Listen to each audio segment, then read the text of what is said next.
He offered his maid's daughter 3 wishes as a cruel demonstration of power. But her first wish wasn't for money or toys. It was a sentence that would demolish the fortress he'd built around his conscience. He was a man who owned the city's shadows, a man whose word meant life or death, and he was profoundly hollow. She was the 9-year-old girl in his kitchen, an observer who saw that the tattoos climbing his neck told stories of violence, but his eyes told the story of a man running from himself.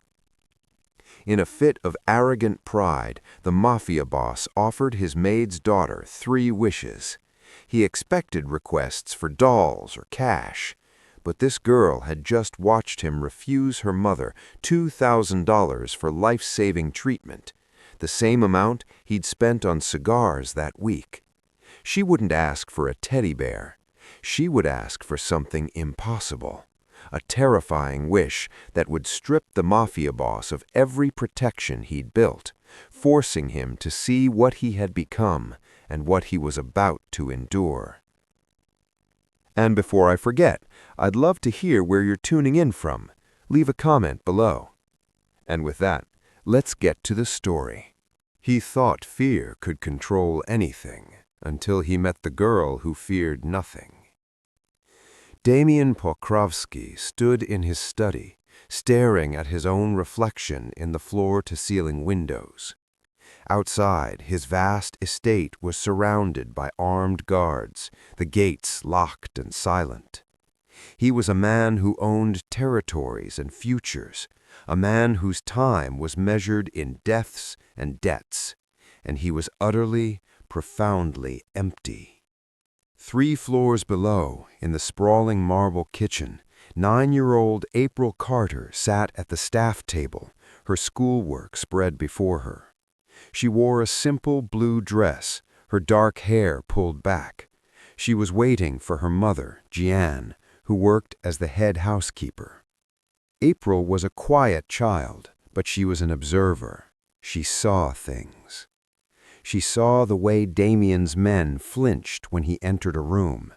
She saw how his commands were always obeyed instantly without question. She saw the gun holstered beneath his expensive suit jacket, visible when he reached for his coffee. Tonight, that commanding voice was in use. Damian was in the adjacent hallway, his voice sharp and cold on a phone call. "Send the message to the Volkov family," he said, pacing like a caged predator. "Make it clean, no witnesses. I want them to understand that disrespect has a price." He paused, listening. "I don't care about his wife and kids. That's not my problem. He should have thought about them before he tried to move product in my territory. Handle it by Friday." April looked down at her textbook. She thought of a different conversation. Last week, her mother had been in this same kitchen, trembling, her voice barely above a whisper. She had asked Mr. Pokrovsky for a small advance on her salary, just $2,000. Her grandmother was dying. The cancer treatment wasn't covered by insurance. The request had been denied. "I don't run a charity, Jeanne," Mr. Pokrovsky had said, not even looking up from his phone. "You know the terms of your employment." Now April listened to the man who refused her mother $2,000 casually order someone's death.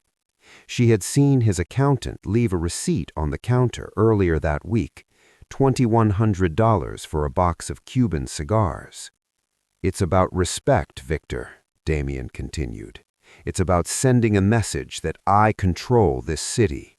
These people, they need to understand there are consequences."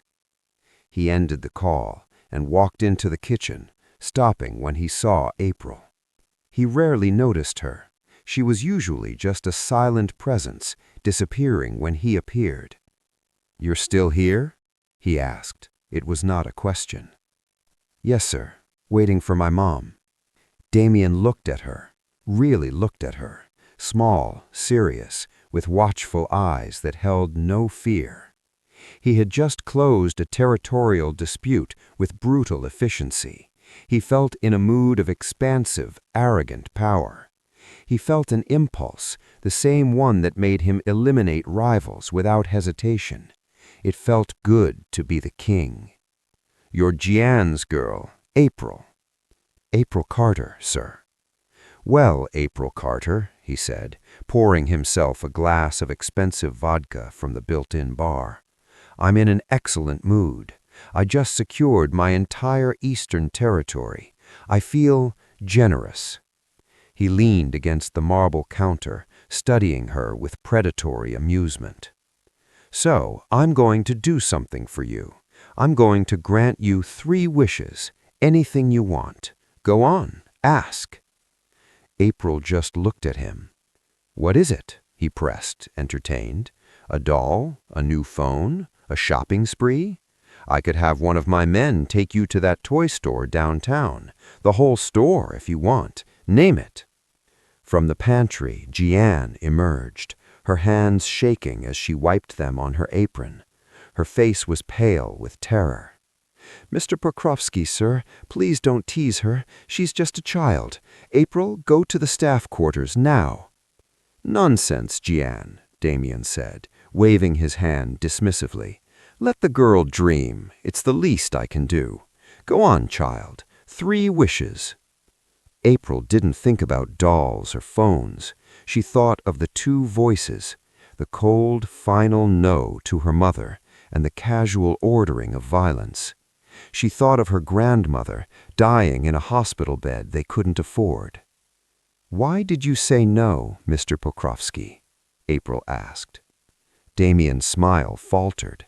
It was not the question he expected. "What?" "To my mom. Why did you say no?" "I told you," he said, his voice cooling.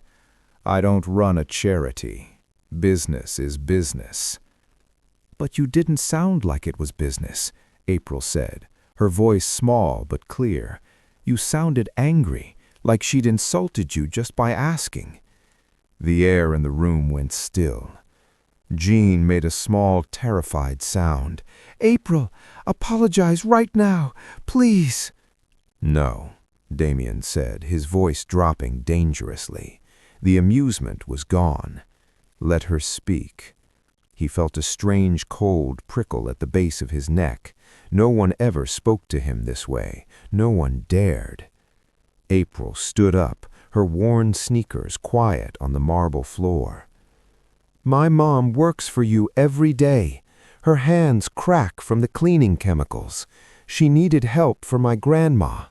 Your assistant said you spend more on cigars in a week than we asked for." She took a breath. "You hurt people you don't know and call it business. But you didn't sound like it was business. You sounded angry, like she'd insulted you just by asking." Silence. It was vast and heavy. It was the sound of a truth that had never been allowed in this fortress. Jean was trembling, tears streaming down her face. "Sir, I am so sorry. She doesn't know what she's saying. She's just a child." "She knows exactly what she's saying," he said softly. His eyes were fixed on April, dark and unreadable. He felt a rage so pure and cold it almost made him laugh.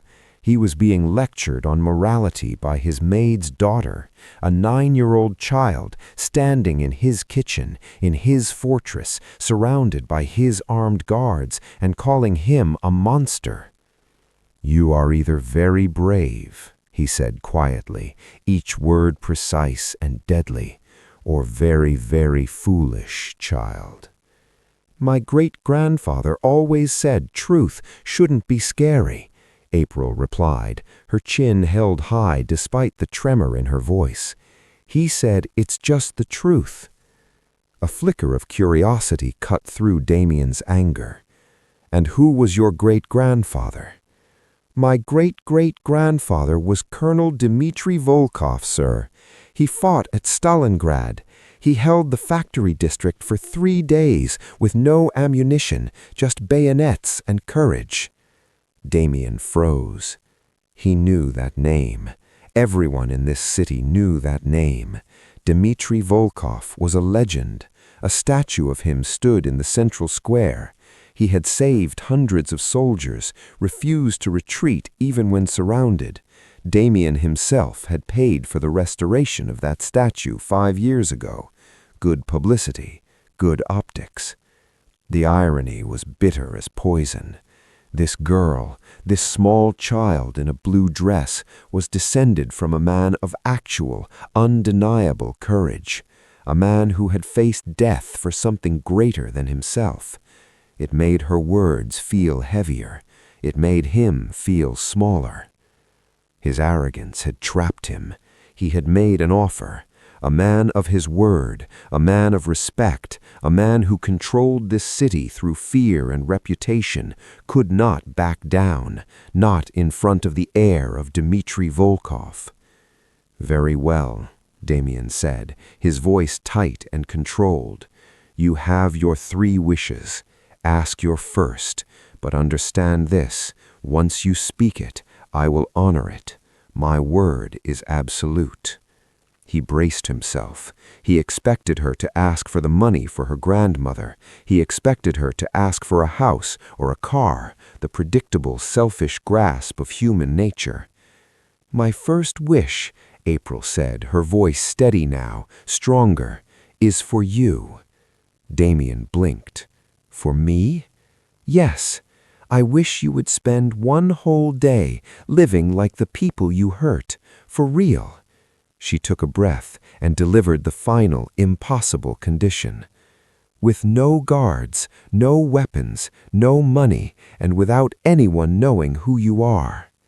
Jean Carter put her hand over her mouth, her eyes wide with absolute terror.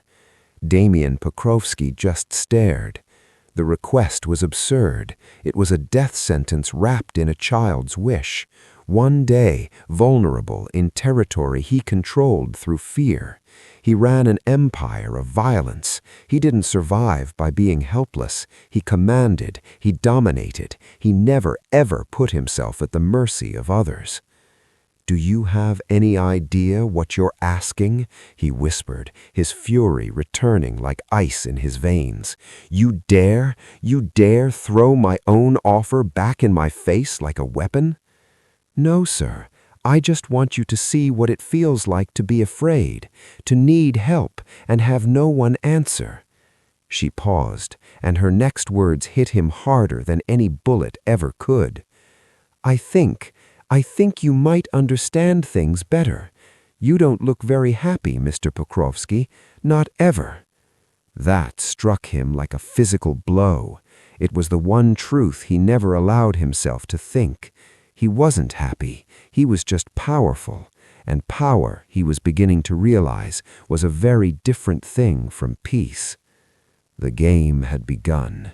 But Damian Pokrovsky didn't yet understand that he was no longer in control. Dawn broke cold and gray, and Damian Pokrovsky stood at the edge of his own territory, feeling something he hadn't experienced in 15 years. Genuine fear. Victor's black SUV idled at 7th Street, the border of the East Side. Damian's neighborhood, the place he controlled through violence, where his name was whispered like a curse. "You're sure about this, boss?" Victor asked. Damian didn't answer. He couldn't back down, not after a 9-year-old girl had looked him in the eye and called him hollow. Victor had already taken everything: the gun, the knife, the wallet with its stack of hundreds, even the Patek Philippe watch. All that remained was the tailored suit marking him as an outsider, and the tattoos crawling up his neck marking him something far more dangerous. The girl's rules were clear, Damian said. Nothing. The SUV pulled away, and Damian was alone. The street was waking up. An old woman swept her stoop 3 houses down. A man in a stained work uniform unlocked a corner bodega, metal gates rattling upward. Two teenagers leaned against a chain-link fence, watching Damian with the calculating eyes of predators recognizing competition. He started walking, trying to look purposeful, trying to remember how normal people moved through the world, but his shoulders were too rigid, his gaze too sharp. He looked exactly like what he was, a wolf trying to blend into a flock of sheep. By mid-morning, hunger gnawed at him. The bodega owner watched from behind bulletproof glass as Damian stared at shelves of food he couldn't buy. "You gonna buy something or just stand there?" Damian's hand moved instinctively toward his hip where his gun should have been. Nothing.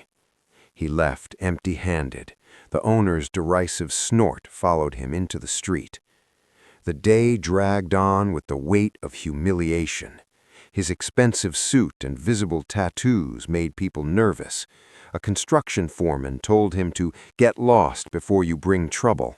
A restaurant owner took one look at his neck and said the position was filled. By evening, as shadows stretched long across cracked sidewalks, Damian understood the bitter truth. These people didn't fear him because he was powerful. They feared him because he represented violence without consequence, authority without mercy. And now, stripped of that armor, he was nothing, just another man they wanted gone. He found shelter in an abandoned building on 9th Street, its windows boarded, its door hanging loose. Inside, the floor was littered with needles and broken glass. He sat against a wall in what had once been someone's living room, his expensive suit jacket pulled tight against the cold. Through the broken window, he could see the city lights. His city, his empire. From here, it looked very far away. Somewhere in that fortress of marble and guards, a 9-year-old girl in a blue dress was probably sleeping peacefully, having sentenced him to the longest night of his life. And the terrifying part was, she was right to do it. The second morning arrived with rain that soaked through Damian's suit like paper. He'd spent the night shivering in the abandoned building, listening to rats in the walls. Every shadow had felt like a threat. His body ached with hunger and cold. 24 hours wasn't finished. He had another night to survive.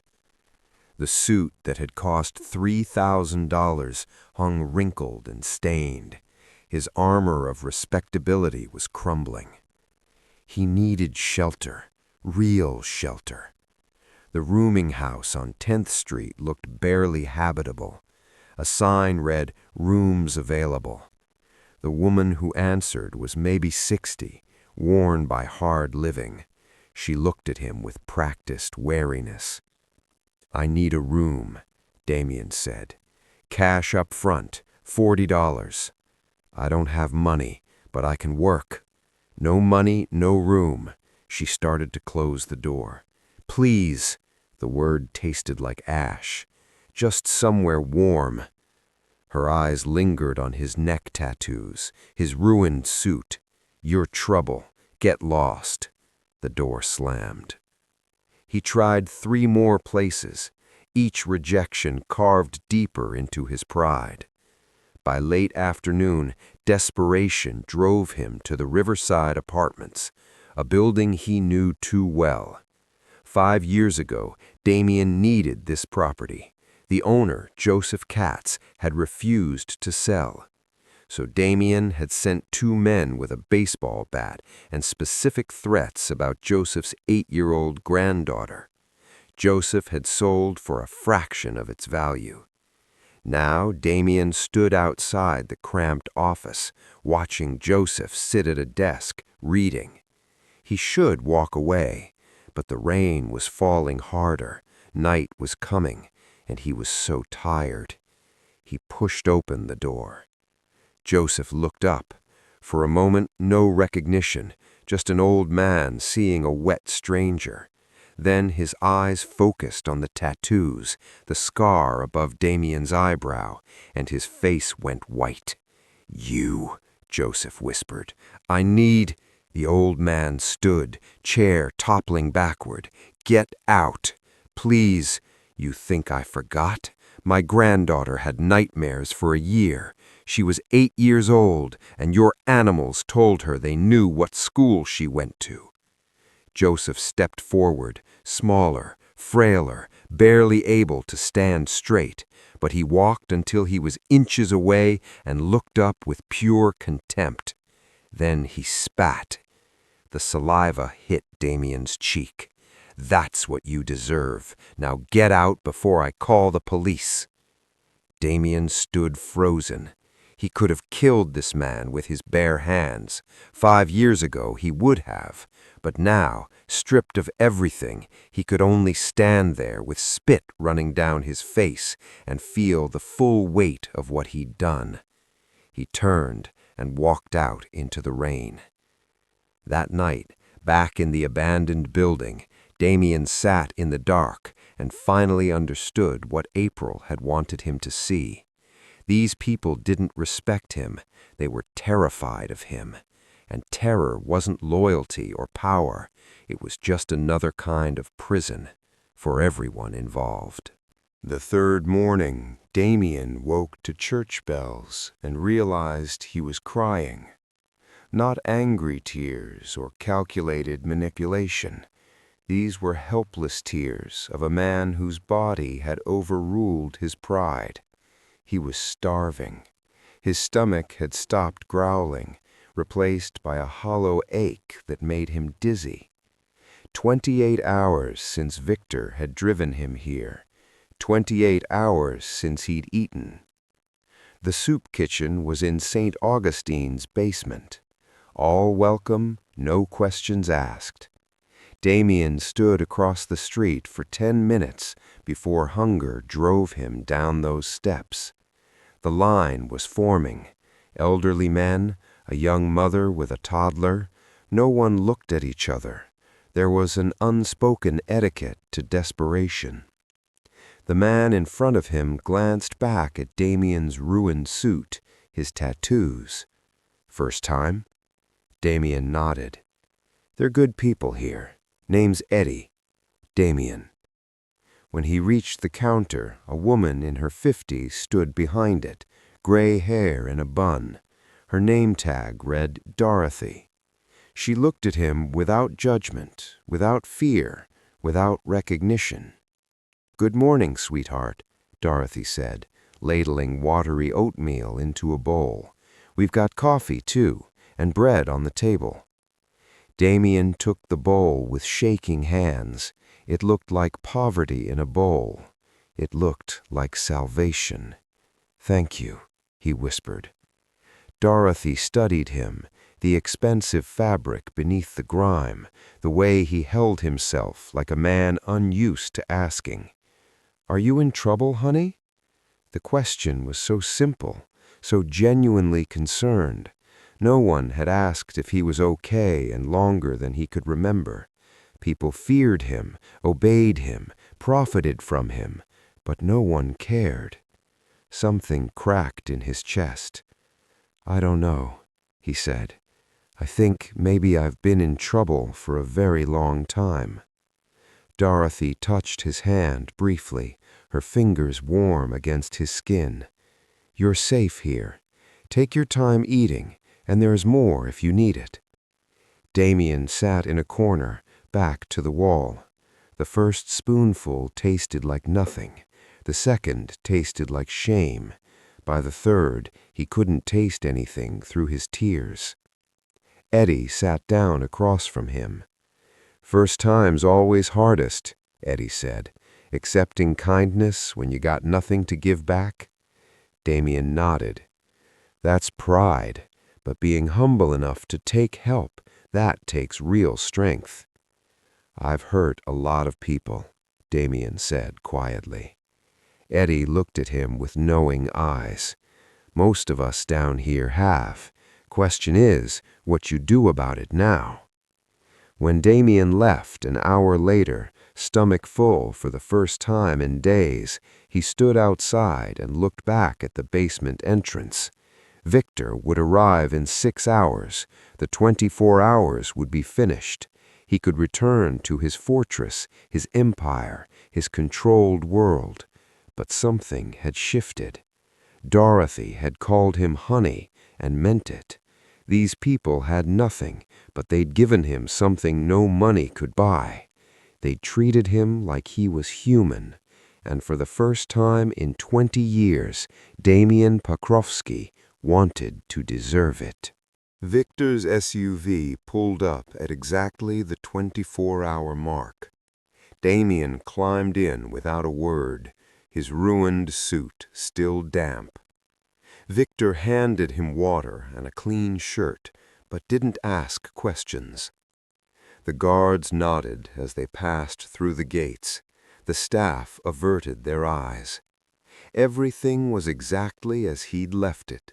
Marble floors, expensive art, the fortress of wealth and violence. Now it just felt empty. Damian showered for 30 minutes, unable to wash off Dorothy's kindness or Joseph's spit. He dressed in a fresh suit and stood in his study staring at his reflection. He looked the same, but something behind his eyes had changed. The knock on his door was soft. "Come in," Damian said, knowing who it would be. Gian entered, hands wringing her apron. Behind her stood April in her blue dress. "Mr. Pokrovsky?" Gian began. April insisted. "It's fine. Leave us." Gian quietly closed the door. April walked to the center of the study and looked up at him with those calm eyes. "Did you understand?" Damian thought about sleeping in an abandoned building, begging for food, being spit on. "Yes." "Good.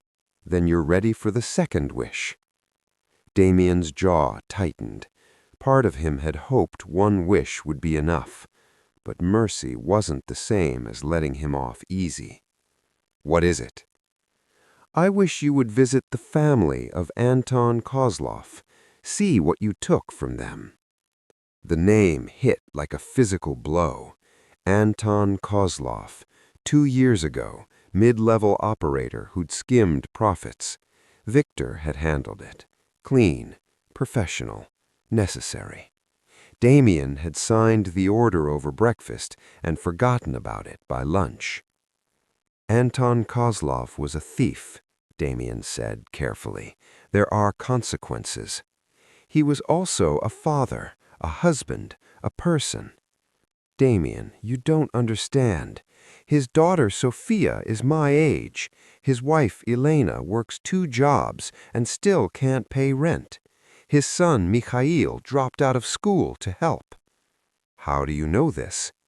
"People talk, Mr. Pokrovsky. The people you don't notice. We see everything." The words settled like a weight. This wasn't impulse. This was calculated.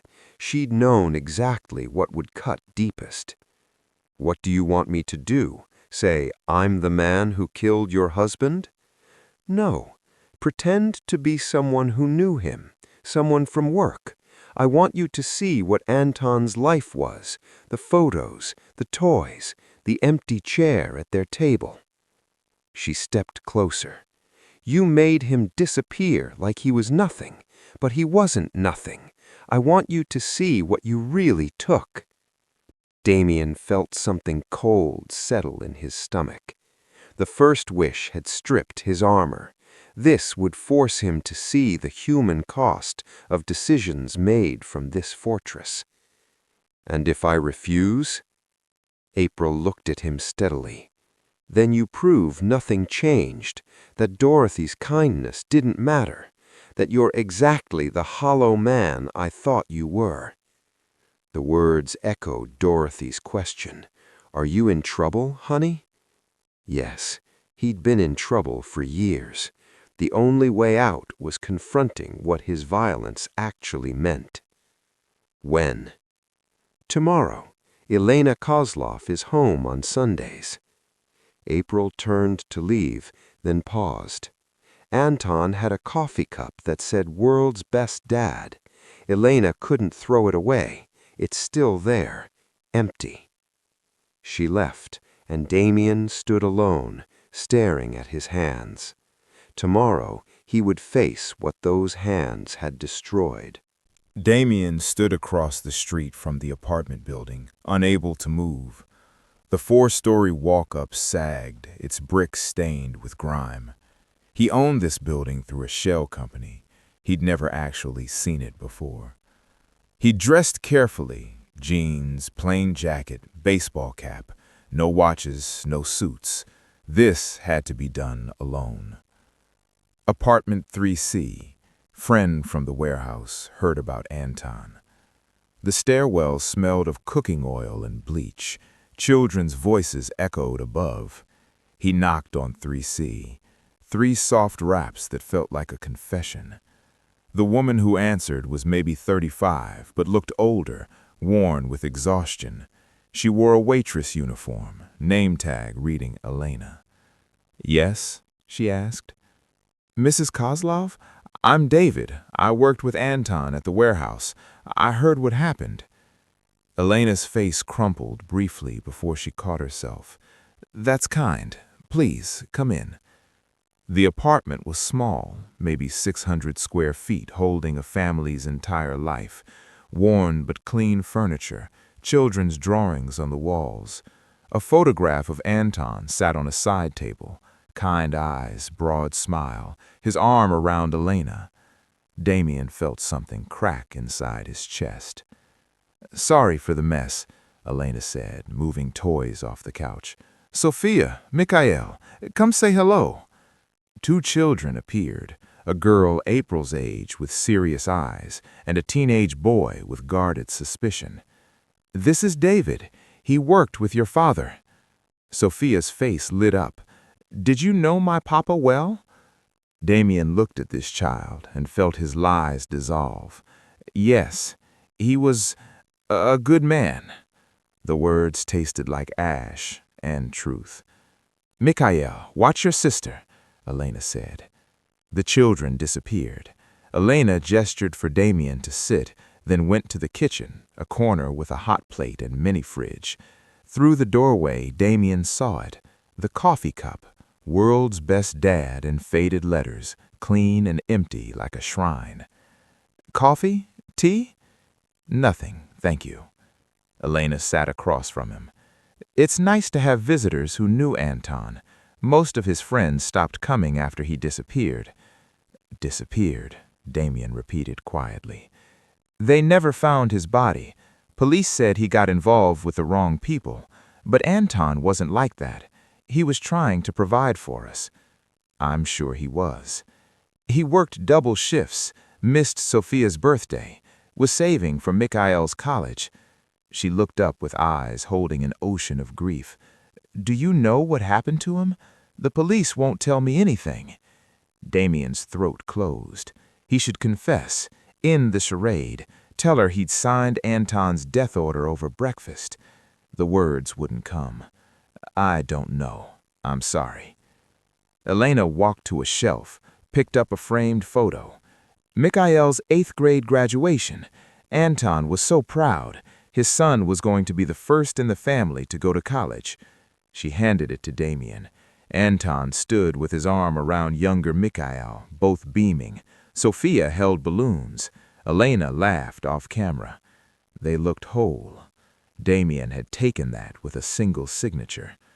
"I should go," he said abruptly, standing. "Thank you for coming," Elena said. At the door, she touched his arm. "David, if you hear anything about Anton, anything, will you tell me?" Damian looked into her desperate face. "Yes." He walked down the stairs and into the street, kept walking until he found an alleyway where no one could see. Then Damian Pokrovsky, who hadn't cried since childhood, who'd built an empire on ruthlessness, sat against a brick wall and wept. For the man in the photo, for the empty coffee cup, for Elena's question he could never answer. For all of it. Damian made it 2 blocks before he stopped, leaning against a dumpster, hands on his knees. But breathing meant thinking, and thinking meant seeing Elena's face, Sophia's eyes, that empty coffee cup. He vomited, hard and sudden. He'd seen violence his entire adult life, had ordered it, witnessed it, participated in it. Blood had never made him sick. Broken bones, pleas for mercy, none of it had touched him. But Elena shaking hands as she'd offered him tea, that made him vomit. The memory came back sharp as broken glass. Elena had talked about Anton with the kind of love Damian had dismissed as weakness. He'd leave notes in my lunch bag, silly things, "You're beautiful." Once he drew a terrible flower. I still have it. Her smile had been so genuine that something in Damian's chest tore. We were going to buy a house, nothing fancy, just a yard for the kids. He showed me pictures, 3 bedrooms, a little garden. She'd set down the teapot, hands trembling. Then he disappeared. The insurance? Damian had asked, knowing the answer. Never paid out. No body, no death certificate. The insurance company and lawyer both had connections to Anton's employers. Damian knew exactly who'd made those calls. Victor had handled it. Can't have loose ends paying out, boss. Debt collectors came next. Anton had borrowed for school supplies, Sophia's medication. Without him, she'd trailed off. Your children's education? Mikhail dropped out last year, works at an auto shop. He had a scholarship, had to turn it down. That's when she'd picked up the teapot with shaking hands. The water splashed. Sorry, long shift. I get like this when I'm tired. Damian had watched those exhausted hands and realized she worked herself to the bone because he'd decided Anton had skimmed profits. No trial, just a business decision over breakfast. Now in the alley, Damian heaved again, stomach empty, just dry, painful retching. When Elena had walked him to the door, he'd glanced back at the small table. He'd pulled every bill from his wallet, maybe 3,000, and left it under a salt shaker. Anonymous, inadequate, a drop in the ocean of what he'd taken. Damian straightened, wiping his mouth. He started walking, no destination, just moving, because standing still meant drowning. Elena's love for Anton hadn't been a fairy tale. It had been real, messy and practical and deep. Notes in lunch bags, photos at graduations, a coffee cup kept like a shrine. Damian had believed love like that was fiction. He'd built his worldview on the assumption that loyalty was bought, that emotions were weaknesses to exploit. Elena had shattered it with a chipped teapot and shaking hands. His phone buzzed. Victor. Damian looked at the screen and felt revulsion at the thought of hearing Victor's voice, of returning to the fortress where they'd planned Anton's elimination like a quarterly review. He turned the phone off. Elena would find $3,000. She'd cry. She'd pray, thanking God. She'd never know it came from the man who destroyed her family. Damian would carry that knowledge like a stone in his chest forever. He walked until sunset, until his legs ached, until he ended up at St. Augustine's. The soup kitchen was closed, but the church doors were open. He sat in the last pew, staring at the altar. He wasn't religious, hadn't been inside a church since his mother's funeral 25 years ago. But he sat there in the dark, waiting for something, absolution, punishment, understanding that would never come. Ghosts, Damian was learning, didn't need to haunt you from beyond. The ones you created haunted you just fine from inside your own head. Damian didn't return to the mansion until the next evening. He'd spent the night in the church pew, then walked the city streets, seeing things he'd never noticed. Exhausted faces on buses, children playing in broken glass, an elderly woman counting change, deciding which meal to skip. His city, his responsibility. When he walked through the mansion gates, the guards stared. Damian hadn't shaved or changed clothes. He looked like a man who'd seen his own ghost. Jean met him in the entrance hall. "Mr. Pokrovsky? Where is she?" "The library. She's been waiting."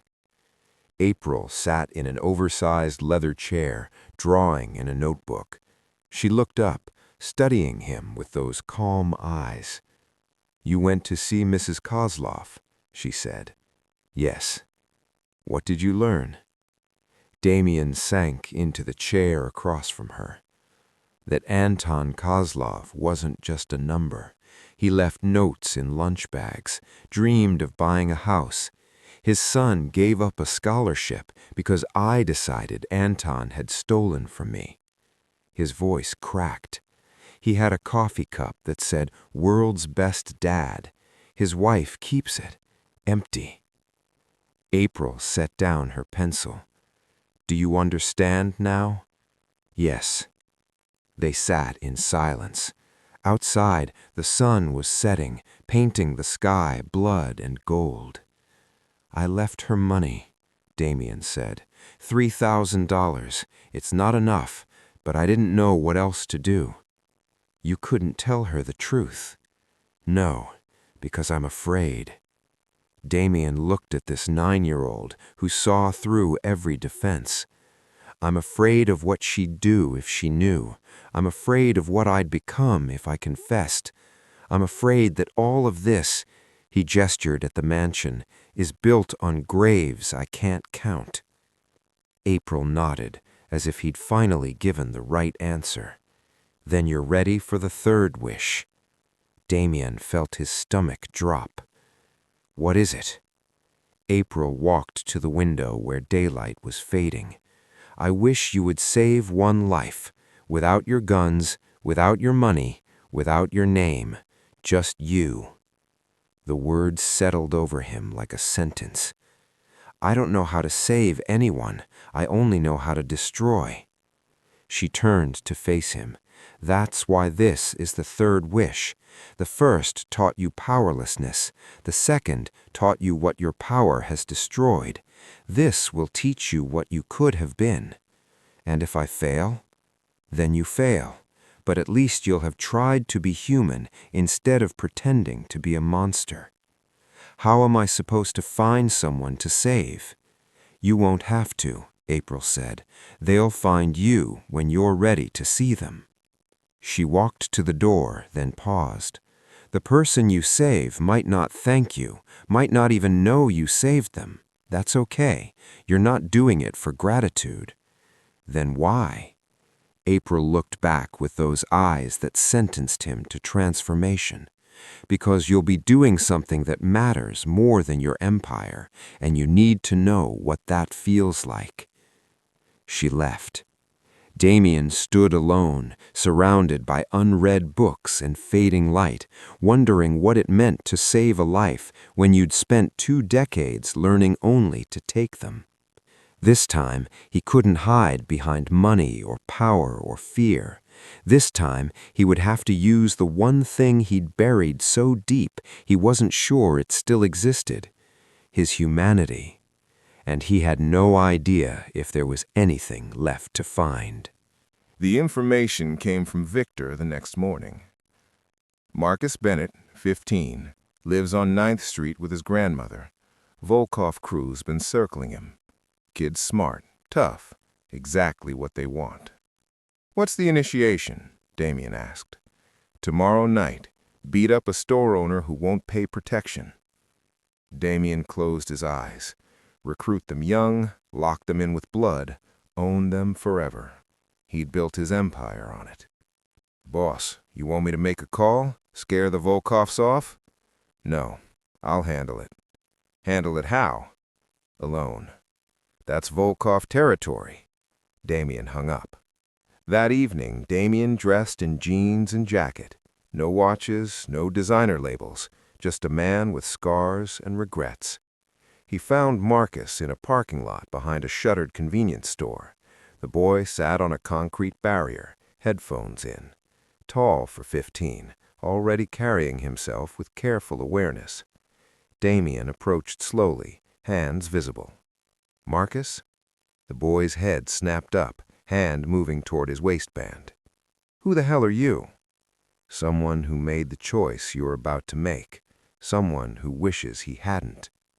Marcus stood, tense. "I don't know what you're talking about." "Tomorrow night, the 5th Street store owner, the Volkovs want you to beat him, prove loyalty." "You a cop?" "No, I'm worse. I'm someone who spent 20 years doing what they're asking you to do." "Man, I don't need—" "My first kill was 17. Dmitri. He owed money. They told me to send a message. I beat him until he couldn't stand, kept going to prove I was tough enough. He died 3 days later." Marcus had gone still. "You think you're choosing power. You'll be respected, feared, and you will be for a while."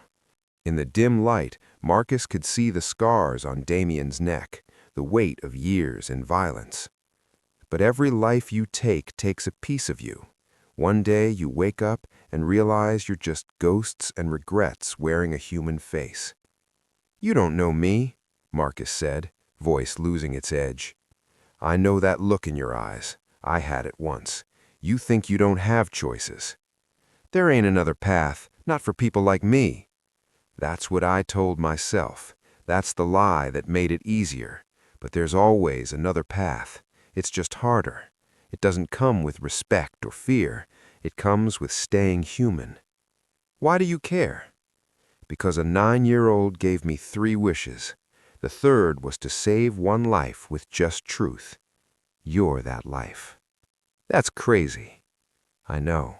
But tomorrow, you're choosing a life where violence becomes your only language, where you hurt people and call it survival, where 3 wishes from a little girl can bring you to your knees because you've lost yourself." Damian stepped back. "I can't make you choose differently, but I need you to know, before you walk into that store, that there's a man here who made that choice 20 years ago, and he would give everything to choose differently." He turned to leave. "Wait," Marcus called. "What happened with the wishes?" "I'm still learning if there's enough of me left to save. But if I can stop one kid from making my mistakes, maybe that's a start." He left Marcus standing in the parking lot, silhouette dark against the city lights. Damian didn't know if Marcus would make the right choice, didn't know if his words had meant anything. But for the first time in 20 years, he'd told the truth about who he was. And that, April had promised, is what mattered. 6 weeks after the third wish, Damian sat in Gion's mother's apartment, drinking tea from a chipped cup. Rosa looked better. The cancer treatment was working. "I still don't understand why you would do this," Rosa said. "Because someone taught me that power without purpose is just violence." The Gian Protection Fund had launched 3 weeks ago. Damian had restructured portions of his organization. Legitimate businesses stayed. Territories remained his, but methods had changed. He couldn't dismantle everything without creating a power vacuum, but he could transform what he touched. The fund paid medical bills for families caught in crossfire, covered funeral costs, offered job training for people leaving gang life, funded scholarships for children like Mikhail Kozlov. Victor had called it soft, but when Damian explained it as building loyalty that lasts, they'd agreed. What Damian didn't tell them, he didn't care about loyalty anymore. He cared about the empty coffee cup, Dorothy's shaking hands, Marcus's text 2 days after their conversation. Didn't do it, got a job instead. Don't know if I made the right choice, but I made a choice. That text was taped to his bathroom mirror. April entered wearing her blue dress. Mr. Pokrovsky, did you tell her yet?" "Tell me what?" Rosa asked. Damian pulled out an envelope. "A trust fund for April's education, full ride to any university, and a scholarship program for other children in the neighborhood." Rosa's hand flew to her mouth. "This is too much." "It's not enough. It will never be enough." After Rosa left to call Gian, Damian and April sat alone. "You kept all 3 wishes," April said. "I tried to." "You did. You lived like the people you hurt. You saw what you took. You saved a life." She looked at him. "You're different now." "I'm trying to be." "That's all anyone can do." She paused. "I think you still have wishes to grant for the people who can't ask, the invisible people." Damian felt something settle into place. "You're wise beyond your years." "My great-grandfather said courage isn't not being afraid, it's being afraid and doing the right thing anyway." "Colonel Volkov was a smart man." "So are you. You're just finally using it for something that matters." She stood. "I should help Grandma." "April," she turned back, "thank you for not giving up on me." April smiled, warm and radiant. "The wishes were just the beginning. What you do with the rest of your life, that's up to you." She left. For the first time in 20 years, Damian Pokrovsky smiled. Not the cold smile of a predator, a real smile that reached his eyes. He'd spent 2 decades building an empire on fear, convinced power was all that mattered. A 9-year-old girl in a blue dress had taught him differently. He could never undo the damage, never bring back Anton Kozlov or Elena's grief, but he could make different choices with whatever time remained. The ghosts would always be there, the guilt would never fade, but maybe that was the point. The weight of what he'd done was meant to be carried, not forgotten, a reminder that every choice mattered, every life mattered, even his. Outside, the sun was setting over the city. He saw it through different eyes now. The same streets, but full of people instead of territories, stories instead of statistics, possibility instead of just power. Damian finished his tea, said goodbye, and walked into the evening. He had work to do, wishes to grant for people who couldn't ask, and for the first time in his adult life, that felt enough. Hey, beautiful souls, we've reached the end.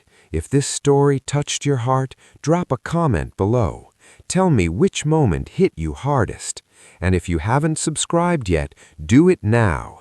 You are never invisible. Your story matters. Until next time, stay strong, stay kind, and keep believing.